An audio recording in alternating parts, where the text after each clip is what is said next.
Assalamualaikum warahmatullahi wabarakatuh. Berjumpa kembali dengan Bu Furi dalam pelajaran Bahasa Indonesia. Materi yang akan kita pelajari hari ini merupakan materi baru, yaitu materi teks editorial.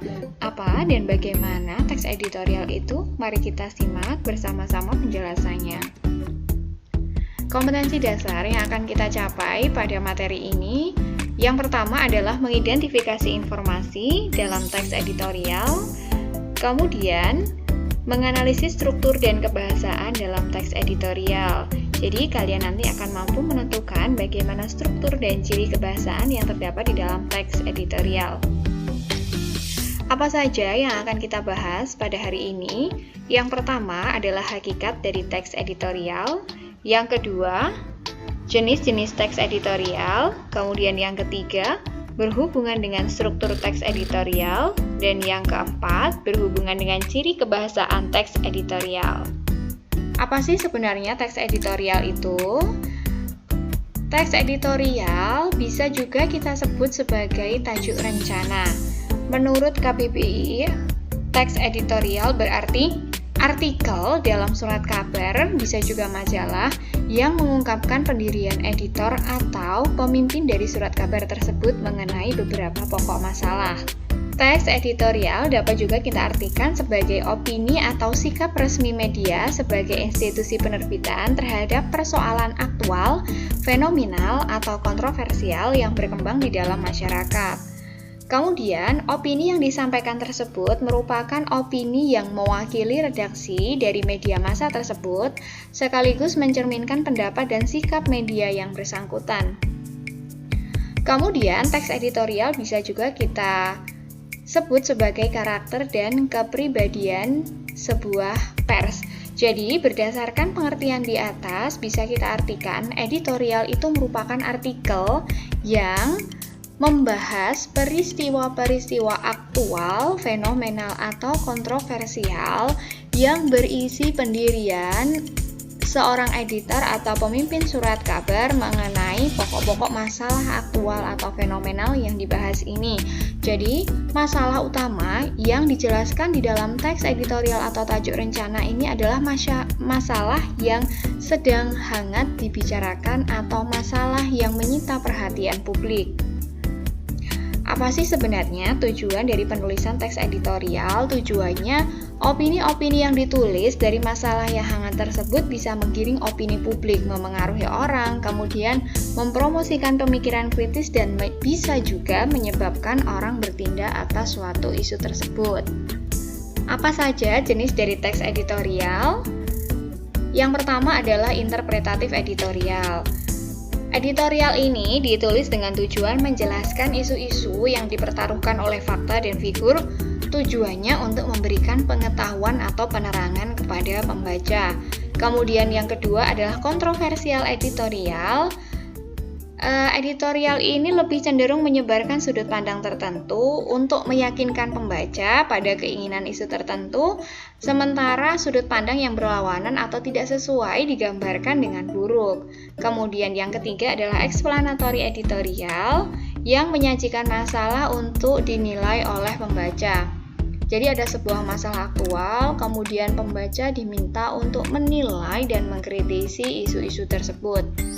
Jenis editorial ini membuka dan memprovokasi pikiran pembaca mengenai masalah sosial, politik, ekonomi untuk menarik perhatian pembaca dan memungkinkan mereka untuk memberikan sebuah penilaian. Struktur dari teks editorial. Strukturnya tidak terlalu banyak, ada 3. Yang pertama adalah pengenalan isu. Pengenalan isu ini merupakan pendahuluan, kemudian yang kedua ini adalah argumentasi atau pembahasan, kemudian yang ketiga penegasan yang berisi simpulan, saran, bisa juga berupa rekomendasi. Ketika kalian kesulitan menghafalkan 3 struktur ini, bisa dipermudah dengan menggunakan akronim seperti ini.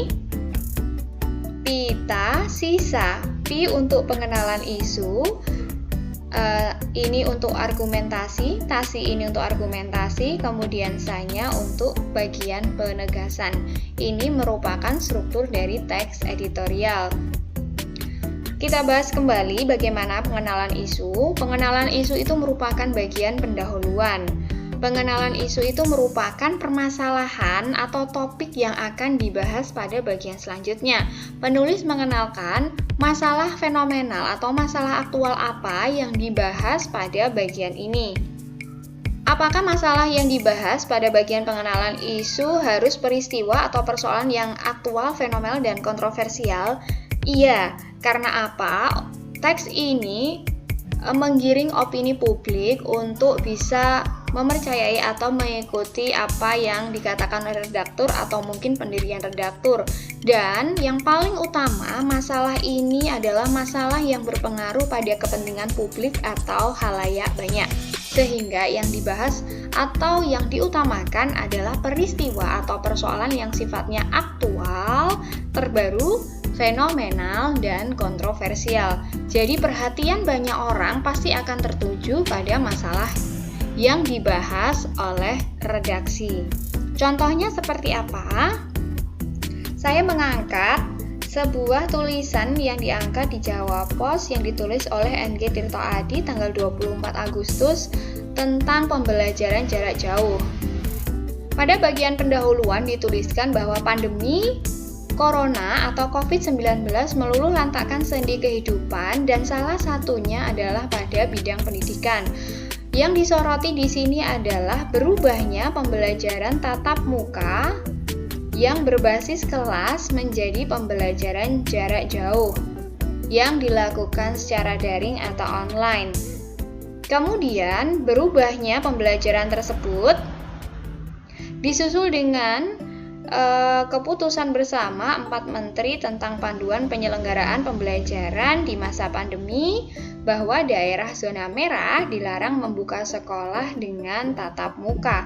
Artinya hanya daerah zona hijau yang boleh membuka pembelajaran tatap muka. Itu pun harus dengan menggunakan penerapan protokol kesehatan yang sangat ketat.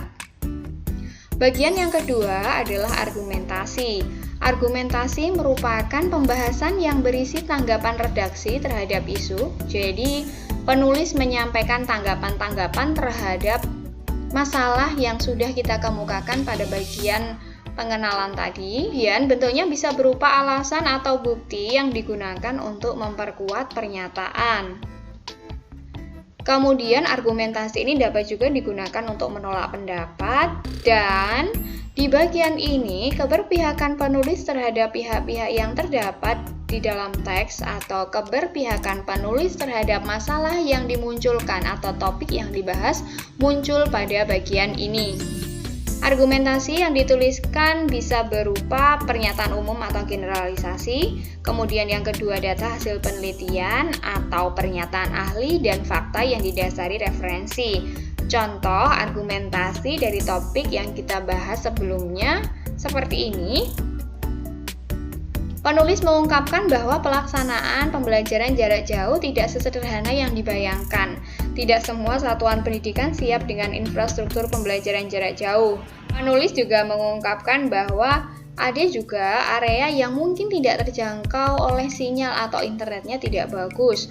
Begitu juga dengan guru yang tidak sepenuhnya siap menghadapi model pembelajaran jarak jauh dan harus merancang materi pembelajaran yang lebih adaptif di masa pandemi. Ini merupakan argumentasi atau tanggapan yang disampaikan oleh penulis.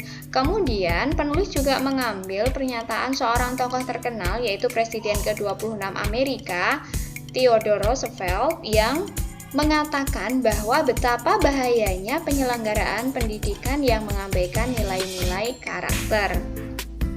Bagian yang terakhir merupakan bagian penegasan. Bagian ini berisi penguatan kembali pendapat atau argumen yang ditunjang dengan fakta, dapat berisi simpulan, saran, atau rekomendasi.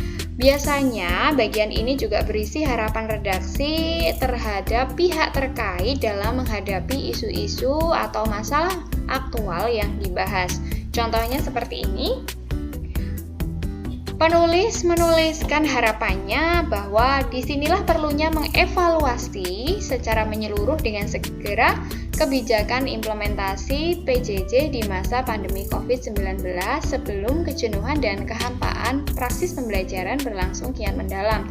Ini merupakan harapan dari redaktur perlunya evaluasi kebijakan PJJ. Kemudian, penulis juga memberikan saran atau rekomendasi terhadap masalah ini atau masalah yang muncul, yaitu langkah cepat dan bijak perlu segera diambil sebelum keluhan orang tua atau wali murid, guru, dan peserta didik terhadap PJJ meratap kian berkepanjangan. Nah, ini merupakan bagian penegasan pada teks editorial. Sampai di sini, apakah sudah bisa dipahami? Perlu kita kenal juga fakta dan opini di dalam teks editorial. Fakta itu merupakan realita, yaitu hal atau keadaan atau peristiwa yang merupakan kenyataan. Jadi peristiwanya benar-benar terjadi dan bersifat objektif karena bisa jadi dilengkapi juga dengan data. Kemudian fakta adalah peristiwa atau hal yang tidak terbantahkan. Contohnya, yang berhubungan dengan editorial yang sudah kita bahas, keputusan bersama 4 menteri diumumkan pada 7 Agustus 2020. Ada waktu yang berhubungan dengan peristiwa dan ini pun peristiwanya sudah berlalu dan benar-benar terjadi. Ada lagi penanda 4 menteri. Kemudian, opini merupakan pikiran atau pendirian yang diungkapkan oleh seorang. Opini itu berisi hal atau keadaan yang belum benar-benar terjadi sehingga sifatnya subjektif. Isinya masih berupa prediksi, bisa berupa ramalan, angan-angan, kemungkinan. Nah, semua itu disebut sebagai opini. Contohnya, tidak semua siswa memiliki ponsel Android. Dari mana kita bisa memastikan bahwa tidak semua siswa memiliki ponsel Android tanpa didukung oleh data atau angka-angka yang objektif? Berarti contoh kalimat ini merupakan contoh dari opini. Opini dalam teks editorial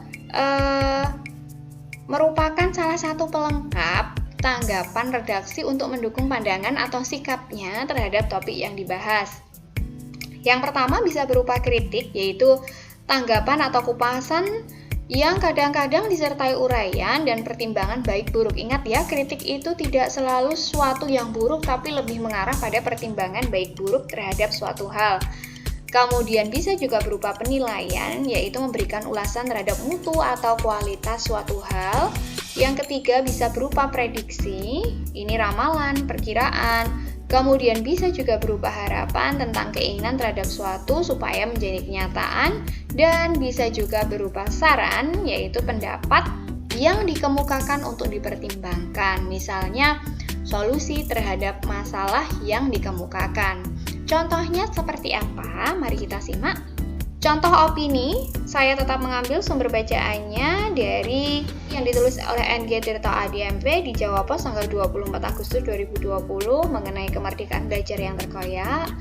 Nah, contoh kritik seperti ini, penulis mengungkapkan di sisi lain, kebijakan tidak boleh membuka PTM juga menyisakan permasalahan. Sekolah, pendidik, dan tenaga kependidikan begitu repot dibuatnya. Muncul penilaian baik buruk terhadap peristiwa. Kemudian bentuk kalimat penilaian, banyak pihak menilai kebijakan itu inkonsisten dan riskan. Mutu dari keputusan tersebut ditulis seperti ini, kebijakan itu inkonsisten dan riskan. Contoh prediksi atau ramalan perkiraan yang disampaikan oleh penulis, mendidik seseorang dalam aspek kecerdasan otak dan bukan pada aspek moral adalah ancaman mara bahaya kepada masyarakat. Padahal ini pun belum tentu benar-benar terjadi, tapi prediksi ini dikhawatirkan terjadi apabila kegiatan yang dilakukan terus-menerus dan tidak menemukan solusi.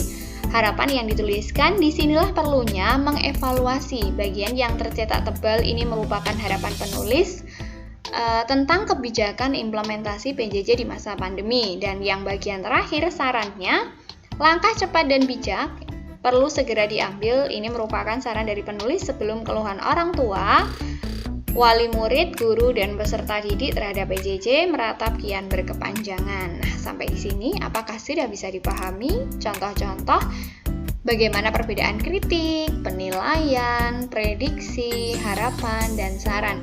Mungkin sekilas di sini yang mirip adalah harapan dan saran. Yang jelas, harapan ini adalah angan-angan yang ingin diwujudkan. Kemudian saran ini lebih mengarah pada solusi supaya masalah itu segera terselesaikan.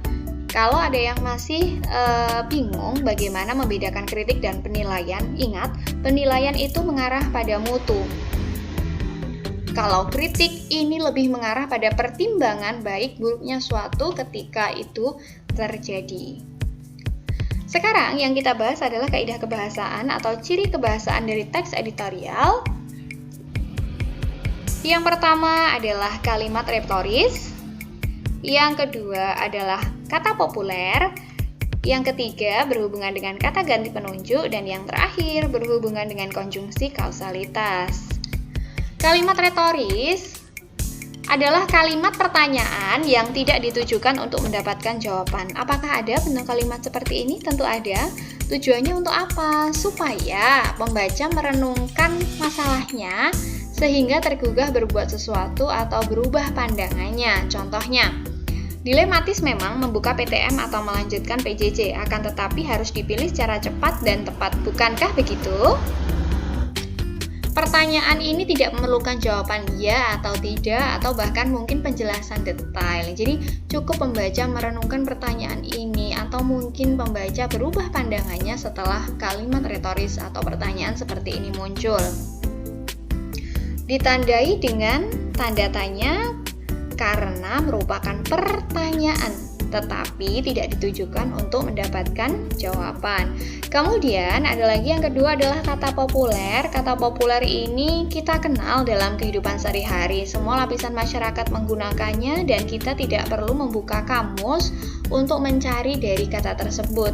Tujuan penggunaan kata populer adalah supaya mudah dicerna dan pembaca tetap merasa rileks atau santai meskipun topik yang diangkat itu adalah topik yang kontroversial, isunya selalu muncul dalam media massa, kemudian masalah-masalah yang muncul akibat masalah atau topik itu kian hari kian berkembang. Contohnya seperti ini, bagi orang tua yang bekerja di luar rumah, ini kan merupakan kata populer. Kemudian PJJ merupakan persoalan serius, jadi kita tidak perlu berpikir keras untuk mencerna kalimat-kalimat yang digunakan oleh penulis di dalam teks. Kemudian kata ganti penunjuk bisa merujuk pada waktu, tempat, peristiwa, atau hal lain yang menjadi fokus ulasan. Contohnya, itu yang harus menjadi keprihatinan bagi semua. Itu tentu ini ada kalimat sebelumnya dan bagian tersebut ditunjuk kembali pada kalimat sesudahnya. Disinilah urgensi kehadiran sosok guru profesional tidak bisa ditawar. Itu, ini, di sana, ini merupakan kata ganti penunjuk. Yang terakhir yang kita bahas adalah konjungsi kausalitas. Kausal berarti menyatakan sebab akibat atau akibat sebab. Bisa ditandai dengan konjungsi antar kalimat seperti oleh sebab itu, oleh karena itu, atau konjungsi intra kalimat seperti sebab dan karena. Contohnya, karena itu ketika Mendikbud membolehkan daerah zona orange dan kuning membuka PTM, banyak pihak menilai kebijakan itu inkonsisten dan riskan. Semoga bisa dipahami. Sampai jumpa pada pelajaran bahasa Indonesia selanjutnya dengan Bu Furi. Assalamualaikum warahmatullahi wabarakatuh.